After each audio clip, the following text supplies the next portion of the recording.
Hello दोस्तों, कैसे हैं आप लोग? अच्छे हैं दोस्तों। मैं प्रदीप त्रिपाठी क्वालिटी ट्रेनिंग के सेशन में आप लोगों का स्वागत करता हूं। दोस्तों, आप लोगों ने मेरी पिछली 2 ट्रेनिंग देखी जो वीएसए टायर 2 की चेकलिस्ट के जो 16 क्लॉजेज हैं उनके ऊपर थी। यानी कि जो दोनों वीडियो में थे उनमें से पहले वीडियो मैंने आपको तीसरे क्लॉज तक बताया और सेकेंड वीडियो मैंने आपको 7th क्लॉज तक बताया। दोस्तों, आप लोगों को ट्रेनिंग कैसी लगी आप अपने कमेंट्स बॉक्स में लिखकर जरूर बताएं। दोस्तों, आज की जो ट्रेनिंग है वो बीएसए टायर 2 के ही ऊपर है, यानी कि 3rd वीडियो है जिसमें मैं आपको 8th क्लॉज, 9th क्लॉज और 10th क्लॉज के बारे में बताऊंगा। दोस्तों, ट्रेनिंग स्टार्ट करने के पहले मेरा आप लोगों से निवेदन है कि जिन भाइयों ने मेरा चैनल अभी तक सब्सक्राइब नहीं किया है मेरे चैनल को सब्सक्राइब कर लें एवं बेल आइकन को दबाना ना भूलें, ताकि जो मेरे वीडियो से रिलेटेड लेटेस्ट अपडेट है वो आप लोगों तक पहुंचती रहे। दोस्तों, आइए ट्रेनिंग को स्टार्ट करते हैं। नेक्स्ट पॉइंट है दोस्तों, लिस्ट ऑफ क्लॉजेज, यानी कि जो क्लॉजेज है उनकी लिस्ट मैं आपको बताऊंगा। दोस्तों, there are 16 clauses for tier 2 audit, यानी कि टायर 2 ऑडिट के लिए 16 क्लॉजेज हैं। एक एक करके मैं उनको आपको बता रहा हूं। दोस्तों, पहला है production preparation oblique new product development, यानी कि पहला क्लॉज किससे रिलेटेड है? एनपीडी से रिलेटेड है, न्यू प्रोडक्ट डेवलपमेंट से रिलेटेड है। दूसरा क्लॉजेज है regulation for initial production control, यानी कि दूसरा क्लॉजेज किससे रिलेटेड है? इनिशियल प्रोडक्शन कंट्रोल, यानी कि इनिशियल सप्लाई से रिलेटेड है।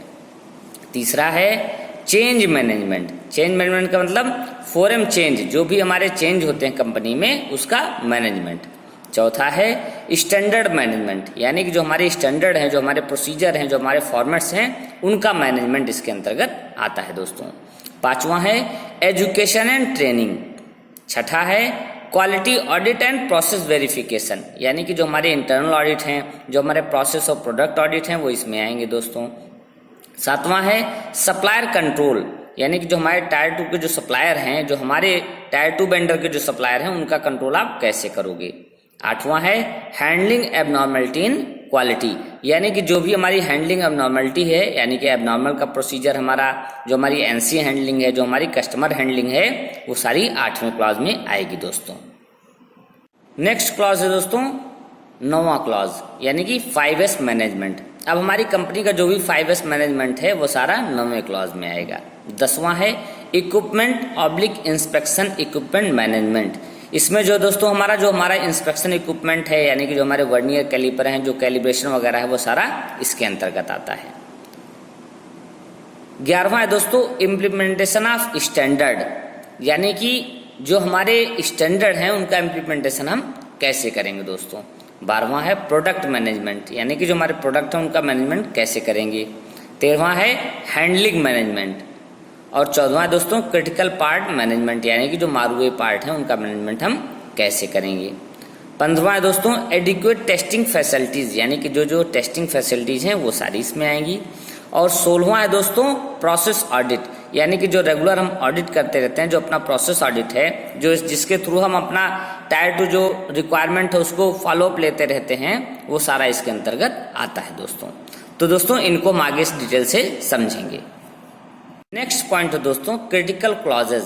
अब जो हमने आपको पिछली साइडों में जो 16 क्लॉजेज बताए और उनमें से कौन कौन से क्रिटिकल क्लॉजेज हैं ये हम समझ लेते हैं दोस्तों, क्योंकि इनका बहुत ज्यादा रोल है। क्रिटिकल क्लॉज का बहुत ज्यादा रोल है वेंडर टायर 2 ऑडिट में। दोस्तों, तो देयर आर 4 क्रिटिकल क्लॉजेज। कितने क्रिटिकल क्लॉज हैं? 4 क्रिटिकल क्लॉज हैं।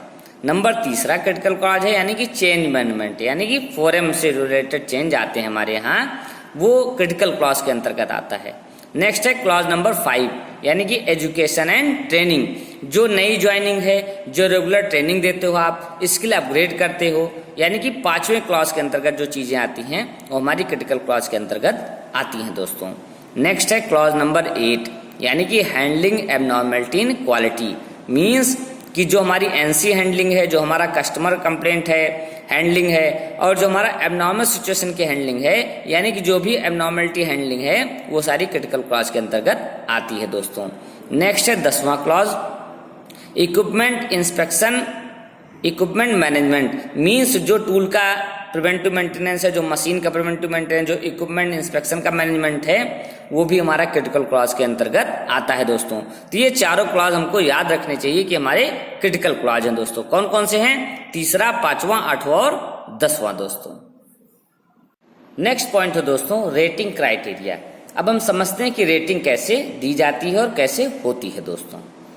Total number of check point are 52। जो हमारी वेंडर टू टायर चेकलिस्ट है उसमें टोटल कितने चेक पॉइंट हैं? 52 चेक पॉइंट हैं।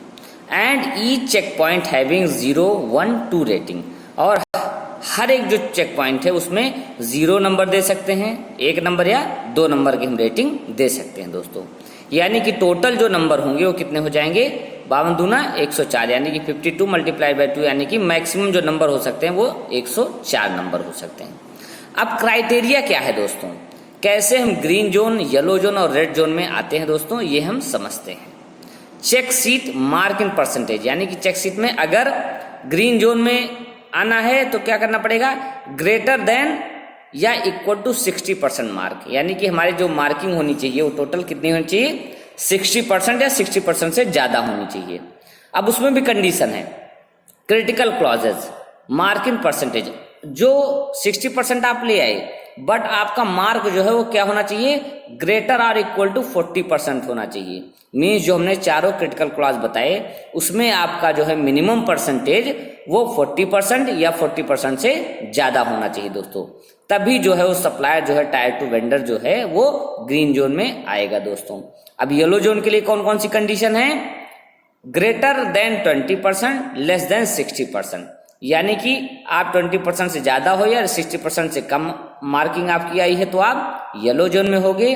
और क्रिटिकल क्लॉज में कितनी नंबरिंग होनी चाहिए? ग्रेटर देन 10, लेस देन 40%, यानी कि अगर 40% से लेस और ग्रेटर देन 10% है तो आप येलो जोन में है दोस्तों। अगर ये लेस देन 10% आ जाए, यानी कि जो 10% है वो 8% हो जाए, तो आप येलो जोन में भी नहीं आओगे। क्यों? क्योंकि आपकी क्रिटिकल क्लॉज की जो रिक्वायरमेंट है वो आप मीट नहीं कर रहे हो दोस्तों। नेक्स्ट है रेड पॉइंट, यानी कि जब रेड आता है सप्लायर तो क्या क्राइटेरिया है रेड आने का? लेस देन 20%, यानी कि जो चेक शीट के जो चेक पॉइंट हैं उसको आपने जो टोटल नंबरिंग पाई वो लेस देन 20% है दोस्तों। और क्रिटिकल क्लॉज में क्या है? लेस देन 10%, यानी कि लेस देन 10% अगर आपका परसेंटेज है तो आप किस में आओगे? रेड जोन में आओगे दोस्तों। तो इस प्रकार से हम रेटिंग क्राइटेरिया को समझ लेते हैं और हम कैसे समझते हैं कि कैसे हम ग्रीन, येलो और रेड जोन में आएंगे दोस्तों, और कैसे हम अपनी रेटिंग को मेंटेन करके रखें दोस्तों। नेक्स्ट पॉइंट है दोस्तों Maruti vendor quality system audit cum follow up report, यानी कि जो 16 पॉइंट की चेकलिस्ट है उसमें हम कैटेगरी को समझ लेते हैं कि किस किस कैटेगरी में क्या क्या नंबरिंग होती है दोस्तों। यानी कि जो पहली है वो है मेन कैटेगरी, यानी कि मेन क्लॉजेज। जो 16 क्लॉजेज हैं वो फर्स्ट कैटेगरी में आएंगे दोस्तों। अब फर्स्ट कैटेगरी के कितने सब क्लॉजेज हैं, यानी कि उस सेकंड पॉइंट में मैंने इंडिकेट किया है ऑर्टिड एरिया या सब क्लॉजेज, यानी कि जो मेन कैटेगरी थी, जो मेन क्लॉज था उसके कितने सब क्लॉजेज हैं दोस्तों। जैसे पहला है एनपीडी वाला, उसमें 4 सब क्लॉजेज हैं दोस्तों। नेक्स्ट है चेक पॉइंट। अब उन सब क्लॉजेज के कौन कौन से चेक पॉइंट हैं ये तीसरे पॉइंट में मैंने आपको दिखाया दोस्तों। यानी कि पहले क्लॉज जो है सब क्लॉज, उसके क्या चेक पॉइंट हैं, दूसरे सब क्लॉज के क्या चेक पॉइंट हैं, तीसरे सब क्लॉज के क्या चेक पॉइंट है और चौथे सब क्लॉज के क्या चेक पॉइंट हैं। फोर्थ पॉइंट मैंने दिखाया है रिक्वायरमेंट। अब जो चेक पॉइंट हैं या जो सब क्लॉजेज हैं उनकी क्या क्या रिक्वायरमेंट है, तो वो रिक्वायरमेंट वाले चौथे कॉलम में दिखाया दोस्तों। आगे जो है मैं हर एक क्लॉज का जो सब क्लॉजेज हैं और जो सब क्लॉज की जो जो रिक्वायरमेंट है उनको मैंने डिटेल से आगे स्लाइडों में आपको दोस्तों बताया है दोस्तों। आज की ट्रेनिंग में जो पहला क्लॉज है वो है 11वां क्लॉज, यानी कि इम्प्लीमेंटेशन ऑफ स्टैंडर्ड। तो दोस्तों 11वें क्लॉज के क्या सब क्लॉज हैं और उनकी क्या क्या रिक्वायरमेंट है वही हम समझते हैं दोस्तों। तो 11वां क्लॉज जो है हमारा है इम्प्लीमेंटेशन ऑफ स्टैंडर्ड, और इसका एक सब क्लॉज है इम्प्लीमेंटेशन ऑफ स्टैंडर्ड के ही नाम से, और उस जो एक सब क्लॉज है उसके 4 पॉइंट है दोस्तों। तो अब हर एक पॉइंट की क्या क्या रिक्वायरमेंट है उनको हम डिटेल से आगे की स्लाइड में समझेंगे दोस्तों। जो हमारा पहला सब क्लॉज है यानी कि इम्प्लीमेंटेशन ऑफ स्टैंडर्ड, उसमें जो पहला पॉइंट है उस पहले पॉइंट की एक रिक्वायरमेंट है। वो रिक्वायरमेंट पहली कौन सी है दोस्तों? विजुअलाइजर और alarm eight critical operation for confirmation of completing of work, यानी कि जो आपका क्रिटिकल ऑपरेशन है वहां आपको क्या करना है? विजुअलाइजर या अलार्म लगाना है। मीन्स कि जब आपका वो काम पूरा हो जाए तो आपका अलार्म या विजुअलाइजेशन, अलार्म एक क्रिएट हो जाए या विजुअलाइजेशन हो जाए कि आपका ये काम कंप्लीट हो गया दोस्तों। तो यानी कि पहला पॉइंट क्या कहता है कि जो भी आपके क्रिटिकल ऑपरेशंस हैं उन पे आपको क्या करना है, एक अलार्म लगाना है या विजुअलाइजर लगाना है, ताकि वो ये इंडिकेशन दे सकें कि आपका जो काम हो रहा था वो पूरा हो गया या वो कंप्लीट हो गया दोस्तों। तो इस प्रकार से जो पहला पॉइंट था उसकी एक रिक्वायरमेंट थी, वो मैंने आपको बताई दोस्तों। नेक्स्ट पॉइंट है दोस्तों, पहले ही सब क्लॉज में जो सेकंड पॉइंट था, अब उसकी क्या रिक्वायरमेंट है उसको हम समझते हैं दोस्तों। तो सेकंड पॉइंट में जो पहला पॉइंट है वो क्या है, display of work instruction and critical process and quality parameter for easy accessibility to operator. आपको क्या करना है, डिस्प्ले ऑफ वर्क इंस्ट्रक्शन, जो आपका वर्क इंस्ट्रक्शन लगा है, and critical process and quality parameter for easy accessibility to operator, वो operator के बिल्कुल पास होना चाहिए, मींस इजी एक्सेस होना चाहिए, जहां आसानी से आपका ऑपरेटर पहुंच सके, आसानी से जो वर्क इंस्ट्रक्शन में लिखा है वो पढ़ सके दोस्तों, in local language so that operator can read and understand this. अब आपको क्या करना है, जो आप वर्क इंस्ट्रक्शन बनाओगे या जो क्रिटिकल प्रोसेस से रिलेटेड जो क्वालिटी पैरामीटर आप बनाओगे वो आपको क्या करना है, लोकल लैंग्वेज में बनाना है, ताकि ऑपरेटर उसको आसानी से पढ़ सके और उसको समझ सके दोस्तों। सेकंड पॉइंट क्या कहता है कि आपको क्या करना है, वर्क इंस्ट्रक्शन या जो क्वालिटी के क्रिटिकल पैरामीटर हैं उनको आपको क्या करना है, इजी एक्सेस टू ऑपरेटर बनाना है और उनको लोकल लैंग्वेज में बनाना है, ताकि ऑपरेटर उसको समझ सके दोस्तों। तो ये सेकंड पॉइंट था, उसकी एक रिक्वायरमेंट थी दोस्तों जो मैंने आपको बताई। नेक्स्ट पॉइंट है दोस्तों, पहले ही सब क्लॉज, जो एक सब क्लॉज है हमारा, उसका जो थर्ड पॉइंट है, अब उसकी क्या क्या रिक्वायरमेंट है उसको हम समझते हैं दोस्तों। तो पहले जो सब क्लॉज है उसका जो थर्ड पॉइंट है उसकी पहली रिक्वायरमेंट क्या है, ऑपरेटर वाइज ऑपरेशन या operator monitoring plan for all production area. अब जो भी आपके ऑपरेटर हैं उन सबको ऑपरेटर की मॉनिटरिंग करनी है for all production area, means जितने आपके प्रोडक्शन एरिया हैं, चाहे वो प्रेस शॉप हो, चाहे मोल्डिंग है, चाहे हीट ट्रीटमेंट एरिया है, वहां जो भी आपके ऑपरेटर बन रहे हैं, जो भी आपके ऑपरेटर हैं दोस्तों, उन सबको आपको उनका मॉनिटरिंग प्लान बनाना है, यानी कि उनका ऑपरेटर ऑब्जर्वेंस प्लान बनाना है और उनको ऑब्जर्व करना है दोस्तों। सेकेंड पॉइंट है, check record of operator monitoring as per check sheet covering all the activities to be done by operator during working time. अब आपको सेकंड पॉइंट में क्या करना है, जो आपने ऑपरेटर ऑब्जर्वेंस प्लान बनाया था उस हिसाब से आपको क्या करना है, एक चेक शीट बनानी है और उस चेक शीट के हिसाब से ऑपरेटर जिस वर्किंग एरिया में काम कर रहा है, जहां आपका काम कर रहा है, उसकी जो जो एक्टिविटी है उस बिहाफ पे आपको ऑपरेटर का ऑब्जर्वेंस करना है दोस्तों। मींस कि आप एक चेक शीट बनाओगे, उस चेक शीट में जिस वर्किंग एरिया में ऑपरेटर काम करता है उस वर्किंग एरिया में जो जो वो एक्टिविटी करता है वो सारी एक्टिविटी उस चेक शीट में होनी चाहिए और उस चेक शीट के हिसाब से आप उसको चेक करोगे और उसके रिकॉर्ड को मेंटेन करोगे दोस्तों। थर्ड पॉइंट है, training plan for operator of for weak areas. अब जो ऐसा है कि आपकी वर्किंग एरिया सेम तो हो नहीं सकती, जहां जहां आपके ऑपरेटर काम कर रहे हैं उस वर्किंग एरिया में अगर उनका कोई वीक पॉइंट निकलता है, यानी कि ऑपरेटर जब आप ऑब्जर्वेंस कर रहे हो कोई वीक पॉइंट आपको मिलता है, तो आपको ट्रेनिंग प्लान बनाना है, जो जो आपके वीक पॉइंट निकलते हैं उस हिसाब से आपको पॉइंट नोट करके आपको एक ट्रेनिंग प्लान बनाना है दोस्तों। तो इस प्रकार से तीसरे जो पॉइंट था उसकी जो 3 रिक्वायरमेंट थी आपको मैंने बताई दोस्तों। नेक्स्ट पॉइंट है दोस्तों, पहले इस सब क्लॉज में जो हमारा फोर्थ पॉइंट है, अब उसकी क्या रिक्वायरमेंट है उसको हम समझते हैं दोस्तों। तो फोर्थ क्लॉज में जो फोर्थ पॉइंट है उसकी जो पहली रिक्वायरमेंट हो क्या है, judgement criteria for okay and NG status should be mentioned on check record sheet of product and process check. अब आपको क्या करना है, जजमेंट क्राइटेरिया आपको निकालना है, लिखना है दोस्तों, किसके लिए, प्रोडक्ट और प्रोसेस जो आपने चेक किया है उस बिहाफ पे आपको एक जजमेंट क्राइटेरिया आपका सेट करना है दोस्तों, that is upper lower and tolerances. Operator wise operator monitoring plan for our production area, और जैसा मैंने आपको पहले ही बताया कि operator wise operator monitoring plan आपको हर एरिया के लिए बनाना है दोस्तों। तो इस प्रकार से दोस्तों जो हमारा 11वां क्लास था उसका जो पहला सब क्लास था उसके जो 4 पॉइंट थे उन 4 पॉइंटों को मैंने एक एक करके आपको डिटेल से बताया दोस्तों। नेक्स्ट क्लास है दोस्तों 12वां क्लास, यानी कि प्रोडक्ट मैनेजमेंट दोस्तों। अब जो 12वां हमारा क्लास है प्रोडक्ट मैनेजमेंट, उसके 2 सब क्लॉजेज हैं। पहला सब क्लॉज है मैनेजमेंट ऑफ पार्ट फ्लो दोस्तों, और सेकंड सब क्लॉज है नॉन कन्फर्मिंग पार्ट मैनेजमेंट दोस्तों। अब जो पहला हमारा सब क्लॉज है मैनेजमेंट ऑफ पार्ट फ्लो, उसके 3 पॉइंट है दोस्तों। अब उन तीनों पॉइंटों की क्या क्या रिक्वायरमेंट है उनको हम आगे समझते हैं। सेम जो हमारा सेकंड सब क्लॉज है उसमें 2 पॉइंट है दोस्तों। अब उन दोनों पॉइंटों क्या क्या रिक्वायरमेंट है तो ये हम आगे की स्लाइड में आपको डिटेल से बताएंगे दोस्तों। दोस्तों जो हमारा 12वां क्लॉज है यानी कि प्रोडक्ट मैनेजमेंट, उसका जो पहला सब क्लॉज था यानी कि मैनेजमेंट ऑफ पार्ट फ्लो, उसका जो पहला पॉइंट है उसकी क्या क्या रिक्वायरमेंट है उनको हम समझते हैं दोस्तों। तो जो पहला पॉइंट है उसकी पहली रिक्वायरमेंट है फीफो सिस्टम, यानी कि आपको क्या करना है फर्स्ट इन फर्स्ट आउट का सिस्टम आपको डेवलप करना है दोस्तों। सेकेंड पॉइंट है evidence of implementation of FIFO in store, WIP part storage and FG part storage. अब आपको क्या करना है, जो आपने फीफो सिस्टम बनाया उसका आपको क्या करना है, चाहे वो स्टोर में आपने फीफो सिस्टम बनाया, चाहे WIP पार्ट स्टोरेज के लिए आपने फीफो सिस्टम बनाया, या आपने FG पार्ट के लिए फीफो सिस्टम बनाया, उसका सबको आपको एविडेंस इम्प्लीमेंट जो आपने किया है फीफो सिस्टम उसका सबको आपको एविडेंस दिखाना है दोस्तों। मीन्स जो आपने फीफो सिस्टम बनाया उसका आपको एविडेंस बनाना है और उस हिसाब से फीफो सिस्टम के अनुसार आपको सारे पार्टों को व्यवस्थित करना है दोस्तों।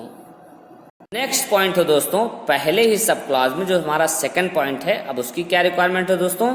तो सेकंड पॉइंट की एक रिक्वायरमेंट है वो क्या है, identification tag on WIP and FG product for traceability with production lot and date. अब आपको क्या करना है, जो आपके WIP पार्ट रखे हैं या आपका फिनिश गुड का पार्ट रखा है उस पर आइडेंटिफिकेशन टैग लगाना है और उस टैग पे आपको प्रोडक्शन का जो लॉट है और जो डेट है वो आपको मेंशन करना है दोस्तों। मींस कि जो आपके WIP में पार्ट चल रहे हैं, WIP का मतलब वर्क इन प्रोसेस, जो आपका काम प्रोसेस में चल रहा है वो, और जो आपके FG मतलब जो आपके फिनिश गुड में पार्ट रखा है उस सबको आपको आइडेंटिफिकेशन टैग लगाना है और उस आइडेंटिफिकेशन टैग पर प्रोडक्शन लॉट और डेट लिखी हुई होनी चाहिए दोस्तों, तभी आप उनके ट्रेसेबिलिटी कर सकते हो दोस्तों। किसके लिए, ट्रेसेबिलिटी के लिए। नेक्स्ट पॉइंट है दोस्तों, पहले ही सब क्लॉज में पॉइंट नंबर 3। अब पॉइंट नंबर 3 की एक रिक्वायरमेंट है, उस रिक्वायरमेंट को हम समझते हैं दोस्तों।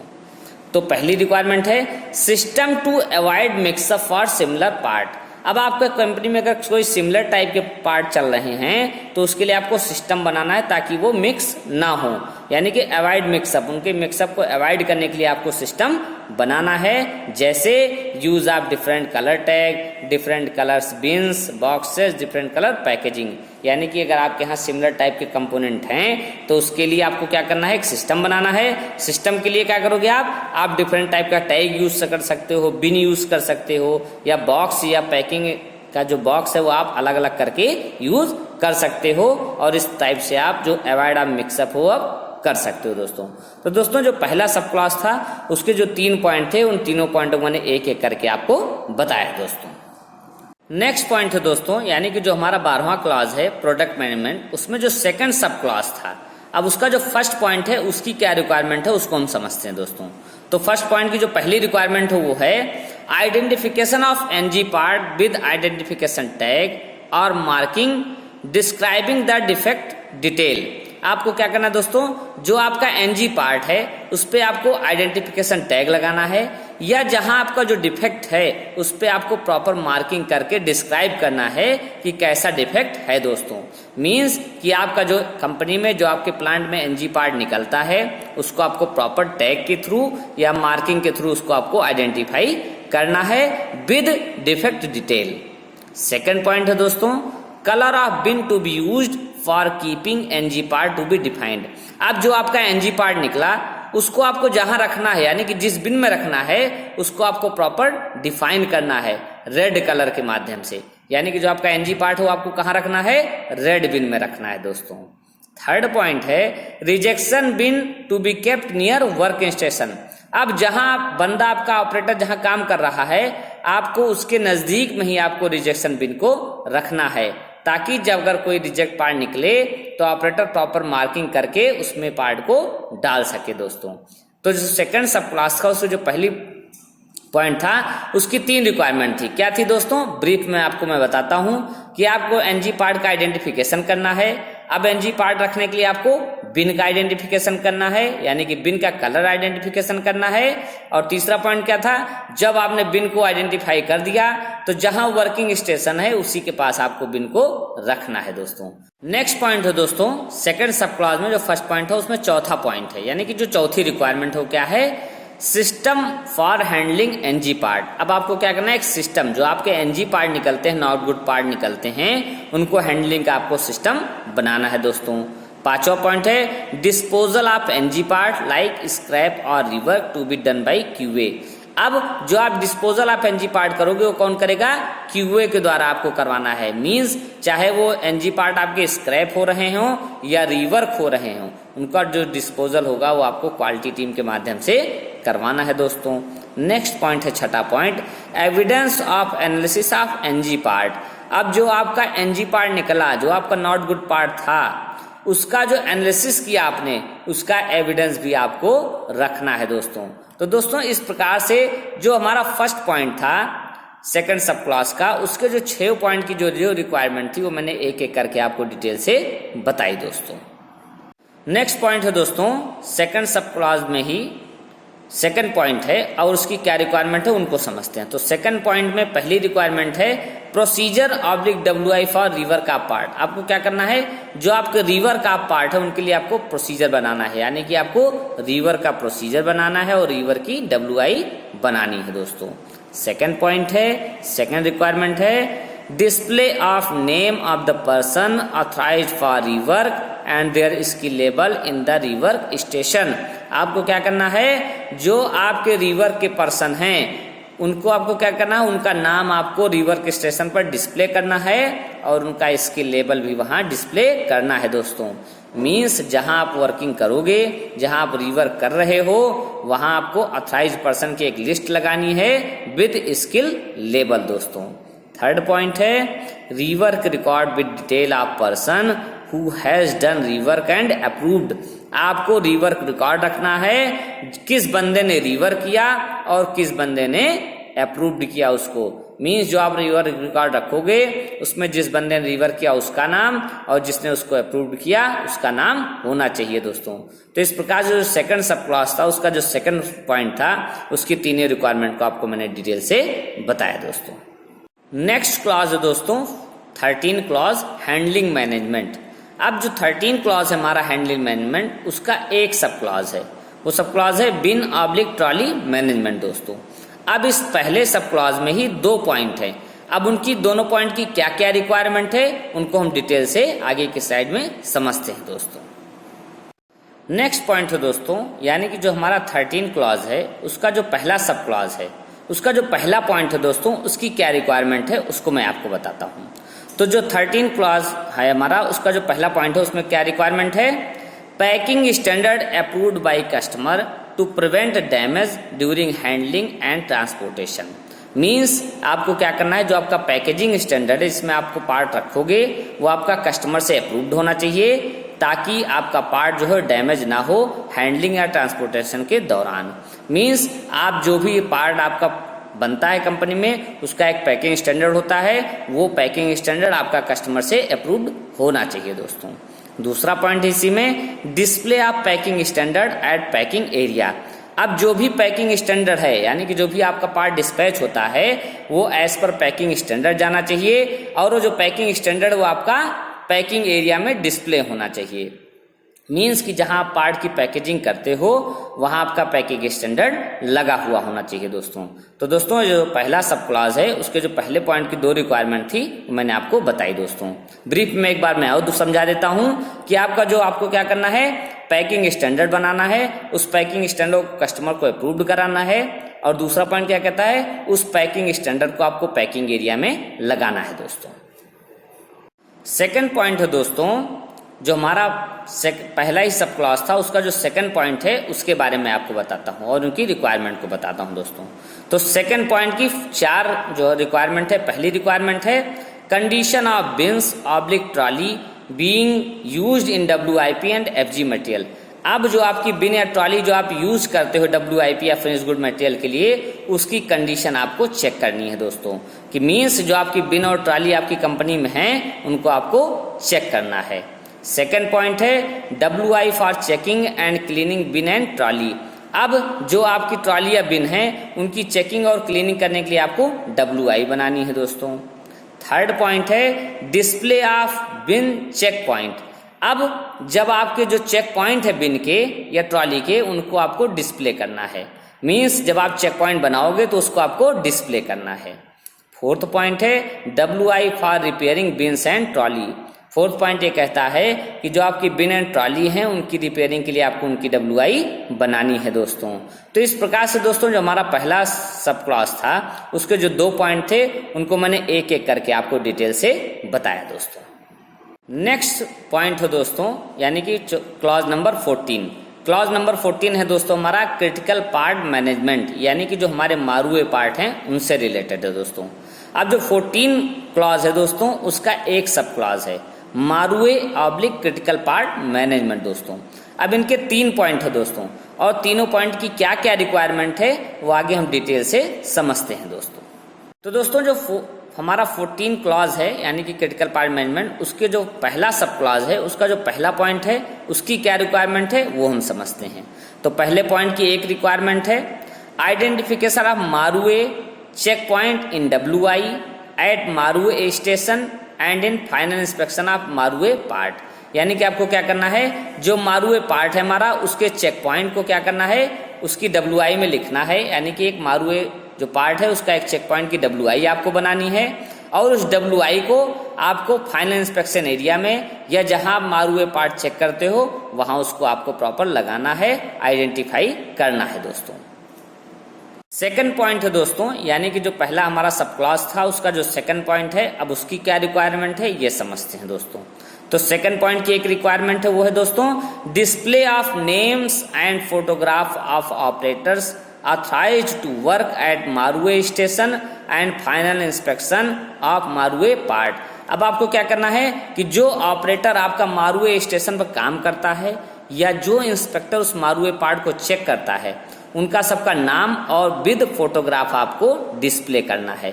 मीन्स कि जहां आपका मारुए पार्ट बन रहा है और जहां इंस्पेक्शन उसका हो रहा है वहां आपको जो इंस्पेक्टर या जो ऑपरेटर मारुए पार्ट को चलाएगा या चेक करेगा उसका आपको नाम विद फोटोग्राफ लगाना है दोस्तों। यही हमारी सेकंड पॉइंट की रिक्वायरमेंट है दोस्तों। नेक्स्ट है दोस्तों थर्ड पॉइंट यानी कि जो पहला सब क्लॉज था मारुए क्रिटिकल पार्ट मैनेजमेंट, उसमें जो थर्ड पॉइंट है अब उसकी क्या क्या रिक्वायरमेंट है ये हम समझते हैं दोस्तों। जो थर्ड पॉइंट है उसकी 4 रिक्वायरमेंट है। पहली रिक्वायरमेंट है rework instruction for rework of Marua part, यानी कि जो आपका मारुए पार्ट है उसके रीवर्क के लिए आपको इंस्ट्रक्शन बनाना है यानी कि WI बनानी है दोस्तों। सेकंड पॉइंट है display of names and photograph of operator authorized to rework of Marua part. अब आपको क्या करना है, सेम जैसे आपने रीवर्क के लिए किया था वैसे ही आपको मारुए पार्ट के लिए जो पर्सन है ऑथराइज्ड फॉर रीवर्क उसकी आपको नाम लिखना है और उसका विद फोटोग्राफ आपको लगाना है या उसके नाम सहित आपको फोटोग्राफ जहां आप रिवर्क कर रहे हो वहां आपको डिस्प्ले करना है दोस्तों। नेक्स्ट पॉइंट है third point rework record of Marua part. आपको जो भी मारुए आपका पार्ट जो है वो रिवर्क होता है उसका आपको रिवर्क रिकॉर्ड रखना है दोस्तों। नेक्स्ट पॉइंट है fourth point traceability of person doing rework and approve the rework part. अब जो भी पार्ट वो रिवर्क करता है या जो पर्सन उसको रिवर्क या अप्रूव करता है उसकी आपको ट्रेसेबिलिटी रिकॉर्ड रखना है दोस्तों। तो इस प्रकार से दोस्तों जो हमारा मारुए पार्ट को चेक करने का जो तरीका था उनके तीनों जो पॉइंट थे उनके मैंने जो रिक्वायरमेंट थी वो एक एक करके आपको बताई दोस्तों। नेक्स्ट क्लॉज है दोस्तों 15 क्लॉज एडिक्वेट टेस्टिंग फैसिलिटीज। अब जो दोस्तों जो 15 क्लॉज है उसका एक सब क्लॉज है टेस्टिंग फैसिलिटीज। अब उसमें 3 पॉइंट है दोस्तों और उन तीनों की क्या क्या रिक्वायरमेंट है वो मैं आपको आगे की स्लाइड में डिटेल से बताऊंगा दोस्तों।